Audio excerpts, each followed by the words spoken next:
Assalamualaikum Football United, ringan amatiran ala gua. Alhamdulillah kondisi gua sudah semakin baik, jadi bisa main ke taman, nemenin anak-anak gua main bola. Langsung aja kali ini gua ingin news update, kabar update. Ada beberapa kabar yang berkaitan dengan Manchester United. Langsung aja kabar pertama dari Cove Offside. Ini di retweet oleh Fabrizio Romano, karena memang sumbernya salah satunya yang memberitakan juga Fabrizio Romano ya. Kalau Manchester United ini menanyakan ke Barcelona tentang Pierre-Emerick Aubameyang, tapi sang pemain ya lebih cenderung untuk bergabung dengan Chelsea. Ya, Manchester United masih dalam perburuan striker pemain depan. Ternyata Aubameyang ini salah satu yang ditanyakan informasinya oleh pihak Manchester United ke Barcelona. Tapi tentu saja sang pemain ini sudah ada proses ke Chelsea yang masih belum tuntas, tapi nampaknya Aubameyang juga lebih cenderung untuk memilih ke Chelsea. Menurut gue nih masuk akal, dia pernah membela Arsenal, tinggal di London, Chelsea juga di London. Mungkin dia preferensinya lebih untuk tinggal di London. Kalau untuk ke Inggris itu bisa jadi. Tapi menurut gue sekali lagi ini menunjukkan memang Manchester United masih terus berburu pemain depan ya. Fabrizio Romano mengabarkan kalau mantan pemain Manchester United Ander Herrera ini bergabung kembali dengan Athletic Club secara pinjaman dari PSG. Pemain ini merupakan salah satu favorit gue untuk posisi tengah. Dia ambil sebelumnya, jadi ini seperti kayak pulang kampung ya ke Athletic Club Bilbao bagi seorang Ander Herrera. Tadinya gue berpikir kalau dia ke Manchester United bagaimana, tapi ternyata tidak, dia pulang kampung ke Athletic Bilbao. Posisi penjaga gawang Martin Dubravka ini telah setuju personal terms dengan Manchester United. Dia berharap untuk Newcastle juga supaya bisa sepakat ya untuk melepas sang pemain ini, karena ini dilihat sebagai peluang besar untuk Martin Dubravka. Manchester United ini mencoba untuk meminjam dengan 5 juta pounds opsi beli. Sementara Newcastle ini inginnya langsung saja dibeli secara permanen, tidak pakai peminjaman. Gua menilai sih Manchester United untuk posisi penjaga gawang memang betul mereka ingin mencari penjaga gawang juga yang baru ya, untuk memberikan persaingan lagi ke David De Gea khususnya.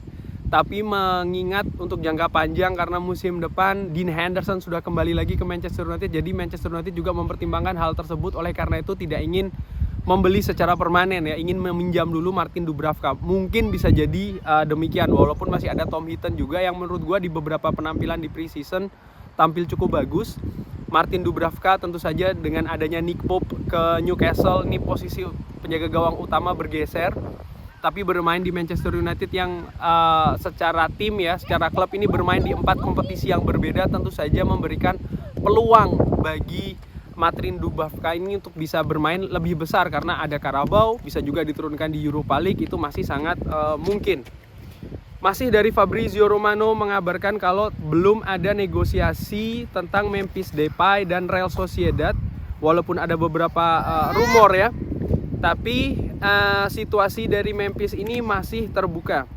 Dia ini termasuk di daftarnya Manchester United walaupun belum ada progres lebih lanjut. Artinya mengajukan penawaran, proposal resmi Manchester United ke pihak Memphis Depay ini belum ada, karena prioritasnya masih ke Anthony dan juga masih melihat situasi dari Cristiano Ronaldo. Ya, Memphis Depay dealnya kolaps dengan Juventus karena Juventus gagal untuk melepas Adrian Rabiot, dan sekarang lebih memilih untuk mengambil Milik ya, Arkadiusz Milik.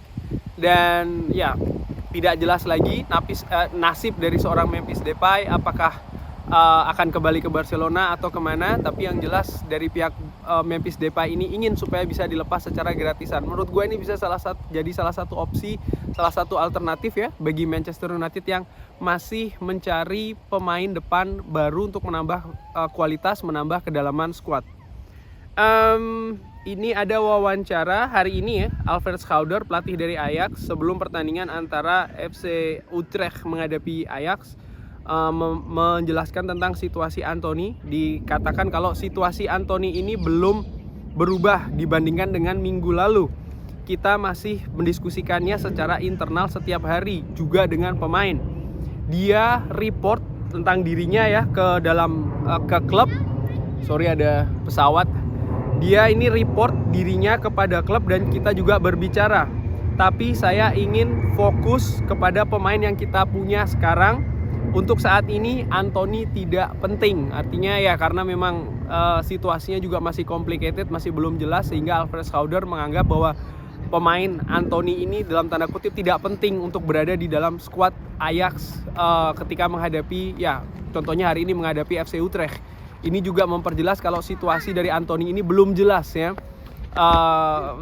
Sang pemain sudah memberikan interview eksklusif dengan Fabrizio Romano. Intinya dia ingin supaya dilepas oleh Ajax, dia ingin pindah mengikuti mimpinya yaitu adalah ke Manchester United, tapi Ajax ini masih belum mau melepas ya. Kontraknya masih ada dengan Ajax. Ajax sampai sejauh ini tawaran terakhir sekitar 90-95 gue lupa, sekitar segituan, masih belum dilepas oleh Ajax ke Manchester United. Kabarnya Manchester United juga bersiap untuk melayangkan proposal selanjutnya. Kita nantikan saja.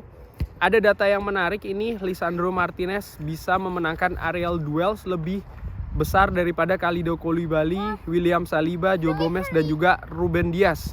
Ini dikabarkan oleh United Zone, sampai ada kalimat too small, apakah terlalu kecil dalam tanda kutip.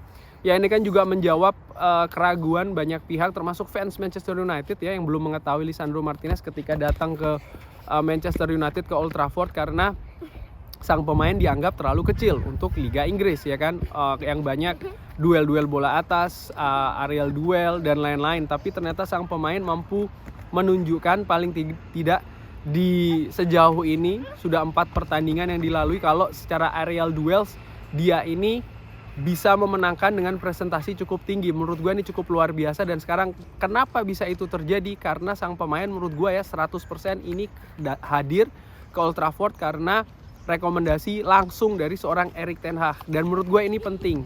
Jadi pemain Manchester United yang datang maupun yang lepas ini harus ada rekomendasi langsung dari seorang Erik ten Hag. Erik ten Hag harus selalu diberi power untuk menentukan pemain yang datang maupun pemain yang lepas. Dan menurut gue ini penting dan nyaris tidak terjadi selama 8 tahun belakangan ya. Artinya tidak secara konsisten manajer ini diberikan power atau kekuatan. Dan sekarang kita bisa lihat Tyrell Malacia, Christian Eriksen, Lisandro Martinez, 3 pemain yang datang karena rekomendasi langsung dari seorang Erik ten Hag langsung bisa memberikan kontribusi yang positif kepada tim. Dan menurut gue ini sangat penting.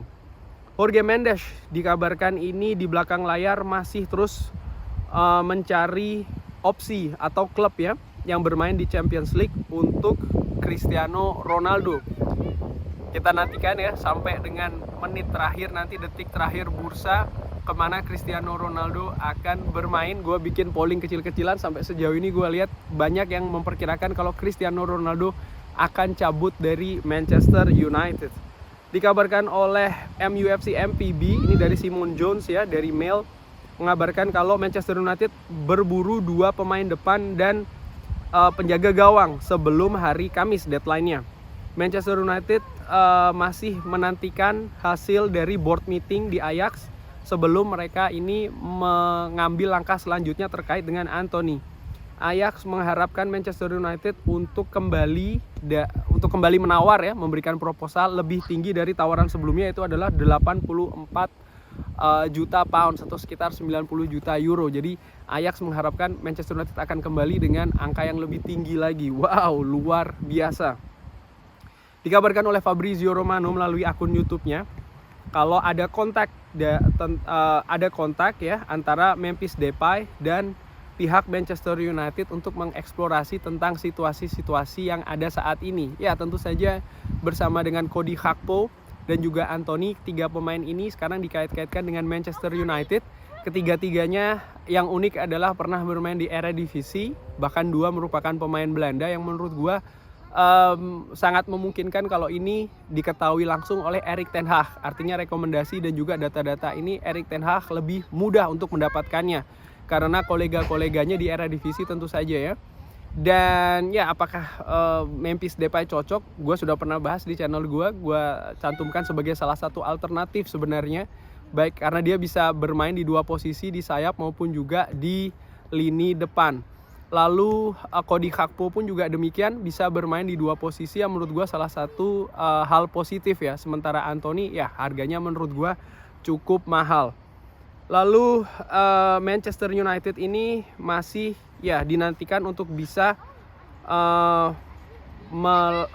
meluncurkan ya deal breaking atau ya deal yang sangat besar banget untuk Ajax terkait dengan Antony.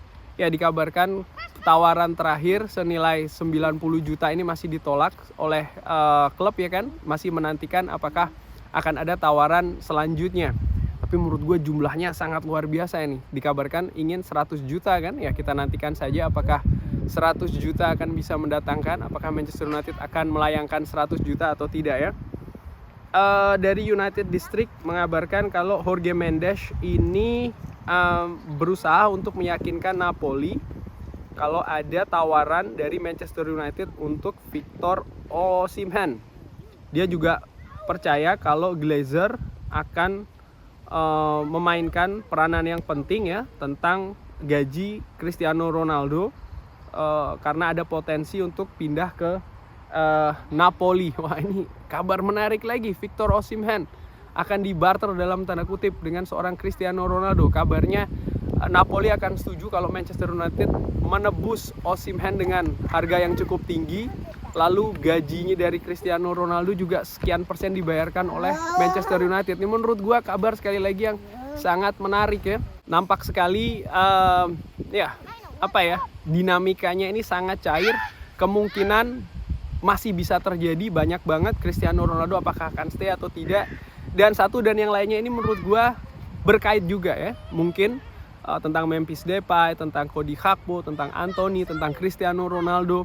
Ini juga menunjukkan kalau nampaknya prioritas dari manajemen Manchester United termasuk juga Erik ten Hag adalah memperkuat lini depan dari Manchester United ini di hari-hari terakhir sebelum bursa tutup. Sepakat gue karena kondisi saat ini ketika Cristiano Ronaldo masih belum in dengan tim ya.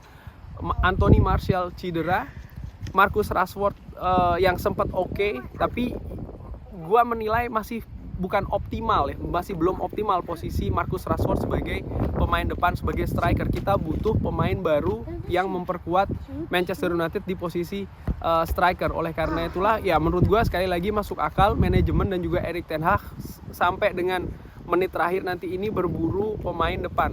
Pemain tengah bagaimana? Frenkie de Jong nampaknya dengan kedatangan Casemiro ini sudah semakin kecil ya. Nampaknya Erik ten Hag sudah akan menutup pintu untuk lini tengah nih, perkiraan gue ringan amatiran. Tapi sekarang masih berkonsentrasi dengan pemain depan dan juga kiper. Bagaimana dengan bek kanan?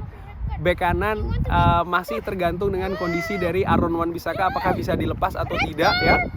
Nah, oleh karena itulah ya masih banyak sekali dinamika yang akan terjadi. Kita nantikan bersama. Kalau ada update-update lagi akan gue kabarin ya. Mohon maaf ini kalau rame ada anak-anak gue lagi ngobrol-ngobrol. Terima kasih sudah menyaksikan. Jangan lupa like, share, dan juga subscribe. Wassalamualaikum warahmatullahi wabarakatuh.